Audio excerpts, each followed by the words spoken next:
Hello guys, ఎలా ఉన్నారు? నేనైతే చాలా బాగున్నా అండ్ మీరు కూడా బాగున్నారని అనుకుంటున్నా. మన ఇండియా ఫెస్టివల్స్ అండ్ ట్రెడిషన్స్ విషయంలో ఫస్ట్ ప్లేస్ లో ఉంటుందన్న విషయం మనందరికీ తెలిసిందే. ప్రతి రాష్ట్రానికి ఒక ప్రత్యేకమైన ఫెస్టివల్ ఉంటుంది. అదే మన తెలంగాణ విషయానికి వస్తే 4 రోజుల పాటు జరిగే సమ్మక్క సారక్క జాతర.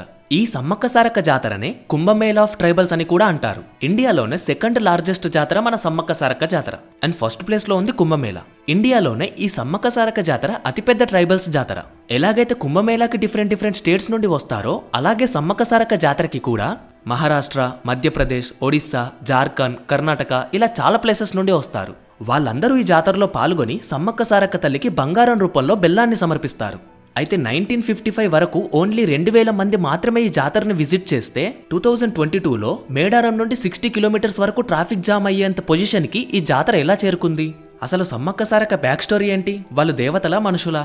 అండ్ ఇక్కడ జరిగే రిచువల్స్ ఏంటి? ఆ ప్లేస్కి ఉన్న స్పెషాలిటీ ఏంటి? బంగారం రూపంలో బెల్లాన్ని ఎందుకు సమర్పిస్తారు?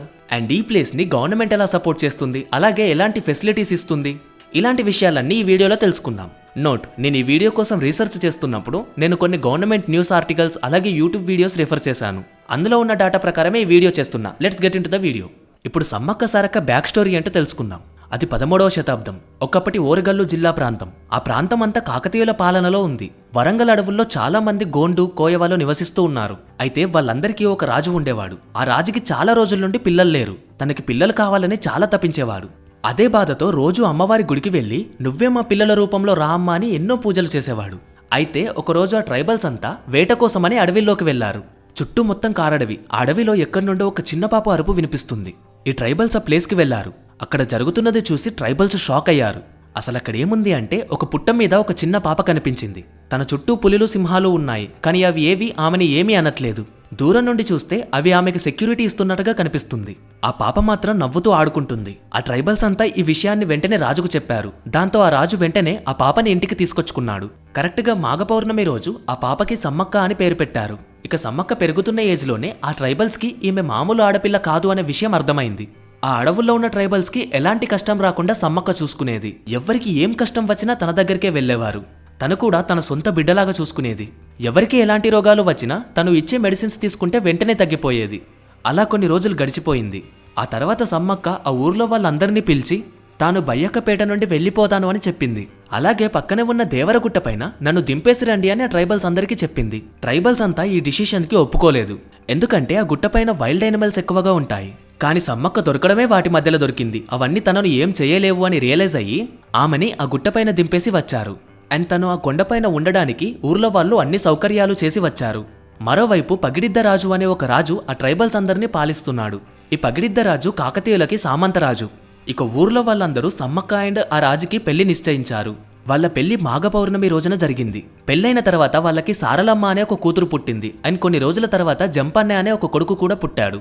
కొన్ని ఆర్టికల్స్లో నాగులమ్మ అనే ఇంకో కూతురు కూడా ఉంది అని రాసి ఉంది. కానీ అది ఎంతవరకు నిజమో తెలియదు. అయితే మన తెలుగు మూవీస్లో అండ్ పాటలలో సమ్మక్క సారక్క అక్క చెల్లెలుగా చూపించారు. కానీ అది చాలా తప్పు. వాళ్ళు అమ్మ కూతుర్లు. సారక్కకి పెళ్లి వయసు వచ్చాక గోవిందరాజు అనే అతనికిచ్చి పెళ్లి చేశారు. అయితే కొంతమంది చరిత్రకారులు చెప్పుతున్న దాని ప్రకారం మనం ముందుగా చెప్పుకున్నట్టు ఆ ఏరియా అంతా కాకతీయుల పాలనలో ఉంది. ప్రతాపరుద్రుడు కాకతీయులకు రాజుగా ఉన్నాడు. అయితే ఆ ఏరియాలో కొన్ని రోజుల పాటు చాలా కరువు వచ్చింది. వర్షాలు పడలేదు, పంటలు పండలేదు, అండ్ తినడానికి తిండి కూడా లేదు. సో పగిడిద్ద రాజు కాకతీయులకు ట్యాక్స్ కట్టలేకపోయాడు. దాంతో కాకతీయుల రాజైన ప్రతాపరుద్రునికి కోపం వచ్చి సైన్యం మొత్తాన్ని ఈ ట్రైబల్స్ పైకి పంపించాడు.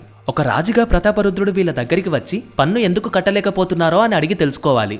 కానీ ఆయన అలా చేయలేదు. ఇక ఈ ట్రైబల్స్ అందరినీ కాపాడడానికి సమ్మక్క కుటుంబం అంతా ఆ ట్రైబల్స్ కి అండగా నిలిచింది. వీళ్ళ దగ్గరున్న వెపన్స్ తో పోలిస్తే కాకతీయుల దగ్గర ఉన్న వెపన్స్ చాలా అడ్వాన్స్డ్. అలాగే వీళ్ళ సైన్యంతో పోలిస్తే కాకతీయుల సైన్యం చాలా పెద్దది. యుద్ధం ప్రారంభమైంది. సమ్మక్క ఫ్యామిలీ అంతా బాగా పోరాడుతున్నారు. కన్నెపల్లె అనే ఒక ఊరు ఉంది. అయితే కాకతీయులకు ఎంట్రీ ఆ ఊరు నుండే ఉంది. ఆ కాకతీయులు లోపలికి రాకుండా సారక్క అండ్ గోవిందరాజు వాళ్ళని అడ్డుకుంటున్నారు. ఇద్దరే అంతమంది సైన్యాన్ని ఆపడం చాలా కష్టంగా మారిపోయింది. ఇక అక్కడే సారక్క అండ్ గోవిందరాజు ప్రాణాలు కోల్పోయారు. ఒకవేళ కాకతీయులు గనక కన్నపల్లి ఆర్మీలోకి ఎంటర్ అవుతే వాళ్ళు ఈ ట్రైబల్స్ ఉన్న ఏరియాకి రావాలి అంటే సంపంగి వాగును దాటాలి. అందుకోసమనే జంపన్న ఆ వాగు దగ్గర ఉండి యుద్ధం చేస్తున్నారు. అలా ఆ యుద్ధంలో జంపన్నను పొడిచేశారు. జంపన్న పక్కనే ఉన్న సంపంగి వాగులో పడిపోయి చనిపోయారు. అప్పుడే ఆయన రక్తంతో ఆ వాగు ఎర్రగా మారింది అని అంటారు.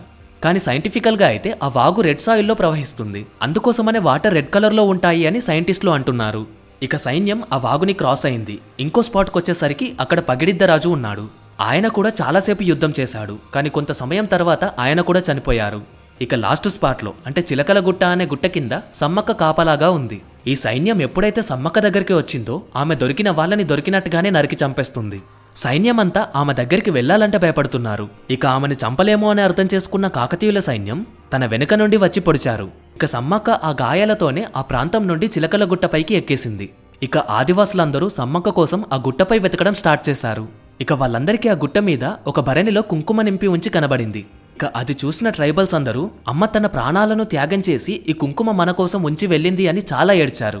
ఆ తర్వాత రోజు రాత్రి ప్రతాపరుద్రుడికి కాకతీయులు కొలిసే కాకతీదేవి కలలో కనిపించింది. అహంకారం వల్ల అంతమంది అమాయకులను చంపుతున్నావు, జాగ్రత్త, నీ అహంకారాన్ని నేను తీరుస్తాను అని వార్నింగ్ ఇచ్చి వెళ్ళిపోయింది.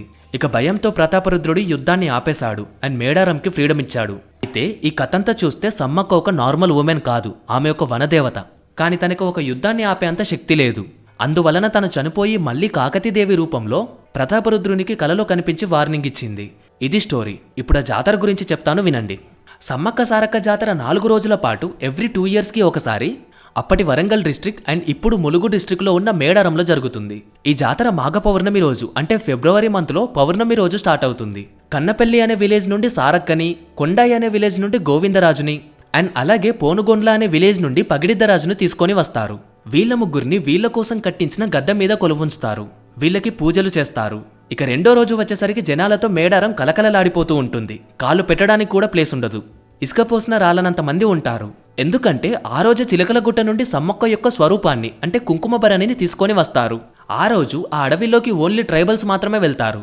ట్రైబల్స్ లో పూజారి అయిన ఒక అతను అడవి లోపలికి వెళ్లి అక్కడి నుండి కుంకుమ భరణిని తీసుకొని వస్తారు. సమ్మక్క తల్లికి జై అంటూ నినాదాలు చేస్తూ వాళ్ళ ట్రైబల్ సాంప్రదాయంలో సమ్మక్కని కిందికి తీసుకొని వస్తారు. ఎప్పుడైతే వాళ్ళు కిందికి వస్తారో అక్కడ ఉన్న భక్తులందరూ జై సమ్మక్క తల్లి అని అరుస్తూనే ఉంటారు. ఇక అమ్మవారిని ఆ గద్దె పైన ప్రతిష్ఠిస్తారు. ఇక 3వ రోజు అక్కడికి వచ్చిన భక్తులందరూ దర్శనం చేసుకుంటారు. తన కోసం తీసుకొచ్చిన చీరలు, ఓడిబియ్యం అండ్ భక్తులు వాళ్ళకి ఈక్వల్ వెయిట్ లో ఉన్న బంగారాన్ని అంటే బెల్లాన్ని సమ్మక్క సారక్కకి సమర్పిస్తారు. ఆ తర్వాత అందులో కొంచెం బెల్లాన్ని వాళ్ళ ఫ్రెండ్స్ కి, ఫ్యామిలీస్ కి, రిలేటివ్స్ కి పంచుతారు. ఈ బెల్లాన్ని సమర్పించుకోవడం వెనుక రీజన్ ఏంటి అంటే ఈ బెల్లం సహజ సిద్ధమైన స్వీట్ అంటే చాలా ప్యూర్గా ఉంటుంది. ఎలాంటి ప్యూరిఫికేషన్ గానీ రిఫైనరీస్ గానీ ఇందులో వాడరు. అంత ప్యూరిటీతో నైవేద్యం పెట్టాలి అని భక్తులు భావిస్తారు. ఇక 4th డే రోజు జాతర చివరి రోజు. ఈ రోజు దేవతలను తీసుకెళ్లి వాళ్ళ ప్లేసెస్ లో పెడతారు. అంటే ఎక్కడి నుండి అయితే తీసుకొచ్చారో మళ్ళీ అదే ప్లేస్ లో వెళ్లి పెడతారు. సమ్మక్కని మళ్ళీ చిలకల గుట్టపైకి తీసుకెళ్లి ఎవ్వరికి కనబడకుండా ఒక సీక్రెట్ ప్లేస్ లో పెడతారు. ఇక ఆ రోజే ఫైనల్ డే, జాతర ముగుస్తుంది. అయితే ఈ సమ్మక్క సారక్క స్టోరీ నిజమే అని చాలా ప్రూఫ్స్ ఉన్నాయి. అందులో కొన్ని, ఈ మేడారంకి కొంచెం దూరంలో బయ్యకపేట అనే ఊరు ఉంది. అక్కడ సమ్మక్క పుట్టిన పుట్ట అండ్ అక్కడే దేవరగుట్ట కూడా ఉంది. తన కోసం తవ్వించిన బావి కూడా దేవరగుట్ట పైన ఉంది. దాన్నే జలకం బావి అని అంటారు. ఇప్పుడు ఈ సమ్మక్క సారక్క ఉన్న మేడారం ప్రజల్లోకి ఇంతగా రావడానికి కారణాలేంటో తెలుసుకుందాం. 1980లో వరంగల్ డిస్ట్రిక్ట్ కి కొత్త కలెక్టర్గా బాపిరెడ్డి అనే ఐఏఎస్ ఆఫీసర్ని అపాయింట్ చేశారు. ఈ మేడారం చరిత్ర అందరికీ తెలియాలి అని ఆయన ప్రచారం మొదలుపెట్టాడు. ఆ ప్రచారంలో భాగంగా సమ్మక్క సారక్క యొక్క ఊహా చిత్రాలను గీయించాడు. సమ్మక్క పులిపై కూర్చున్నట్టు, సారక్క జింకపై కూర్చున్నట్టు, విజయవాడ దుర్గమ్మ తల్లిలాగా ఊహా చిత్రాలు గీయించి ప్రచారం చేశారు. అసలు సమ్మక్క సారక్క తల్లికి రూపమే లేదు, ఇలా ఎలా ప్రచారం చేస్తారు అని చాలా మంది ట్రైబల్స్ గొడవలు చేశారు. ఆ తర్వాత ఆయన కూడా ప్రచారాన్ని ఆపేశారు. కానీ మన ఇంట్లో ఉన్న సమ్మక్క సారక్క ఫోటో మాత్రం ఆయన గీయించిన ఊహా చిత్రంలానే ఉంటుంది. 1955 వరకు ఈ జాతర కొండపైనే జరిగేది అండ్ ఈ జాతరకి కేవలం 2000 మంది మాత్రమే వచ్చేవారు. ఎందుకంటే చుట్టూ మొత్తం చాలా పెద్ద అడవి, అక్కడికి చేరాలంటే చాలా కష్టం. ఇక 1998లో అప్పుడున్న ఆంధ్రప్రదేశ్ గవర్నమెంట్ ఆ ప్లేస్ ని గుర్తించి మేడారాన్ని డెవలప్ చేయడం స్టార్ట్ చేశారు. మొట్టమొదటిగా వాళ్ళు చేసిన పని ఏంటంటే మేడారంకి మంచి రోడ్లు వేయడం. దానివల్ల చాలా మంది ప్రజలు రావడం స్టార్ట్ చేశారు. 2008లో దాదాపు 80 లక్షల మంది ఈ జాతరలో పాల్గొన్నారు. ఇక 2022లో దాదాపు 1 కోటి నుండి 1,50,00,000 మంది వరకు ఈ జాతరకి వచ్చారు. ఒక్క తెలంగాణ నుండే కాకుండా పక్క స్టేట్స్ నుండి కూడా చాలా మంది వస్తున్నారు. అయితే 2022లో మేడారం డెవలప్మెంట్ కోసం స్టేట్ గవర్నమెంట్ 75 crores శాంక్షన్ చేసింది అండ్ అలాగే సెంట్రల్ గవర్నమెంట్ 7 crores ఇచ్చింది. కానీ ఎంత చేసినా జనాభా పెరగడంతో అక్కడ వసతులు సరిగ్గా ఉండట్లేదు. వనదేవత, మనదేవత, జనదేవత అంటూ ప్రజలు వస్తూనే ఉన్నారు. ఇంకొంతమంది జాతర మొదలు కాకముందే కొన్ని రోజుల ముందే వచ్చి దర్శనం చేసుకొని వెళ్ళిపోతారు. గవర్నమెంట్ కూడా తెలంగాణలో ఉన్న అన్ని ట్రైబల్స్ వాళ్ళని పిలిపించి వాళ్ళతో భజనలు, నాటకాలు చేయిస్తుంది. ఇవి చూడడానికి చాలా బాగుంటాయి. వాళ్ళ ట్రెడిషన్స్ కూడా చాలా బాగుంటాయి. ఈసారి సమ్మక్క సారక్క జాతర తొందరలోనే స్టార్ట్ అవ్వబోతుంది. మీరు కూడా వెళ్ళి చూసిరండి. సో ఇది గైస్ ఇవాళటి వీడియో. మీకు గనుక నా ఎక్స్ప్లెనేషన్ నచ్చినట్టయితే వీడియోని లైక్ చేసి షేర్ చేయండి. అలాగే బయోలో ఉన్న లింక్ ని క్లిక్ చేసి మన ఇన్స్టాగ్రామ్ అకౌంట్ ని కూడా ఒకసారి విజిట్ చేయండి. Thanks for watching.